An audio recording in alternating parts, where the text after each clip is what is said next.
Kronologi kecelakaan maut terjadi di ruas tol Terbanggi Besar Simpang Pematang Kayu Agung, Terpeka, Lampung, pada Sabtu, 11 Juli 2026. Peristiwa nahas ini menimpa satu keluarga asal Perumnas 2 Gang Dahlia, Kelurahan Bandar Jaya, Kecamatan Lahat, Kabupaten Lahat, hingga mengakibatkan 3 orang meninggal dunia dan 1 orang luka berat. Para korban meninggal dunia teridentifikasi atas nama Raden Muhammad Feriansyah, 46, Yuniarti, 46, dan Kopli Anwar, 70.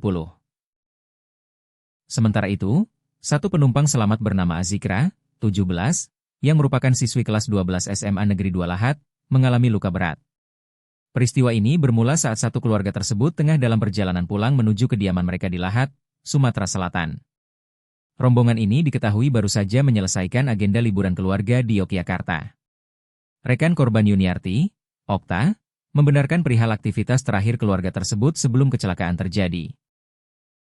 Mereka habis liburan dari Jogja dan mau pulang ke Lahat, tuturnya.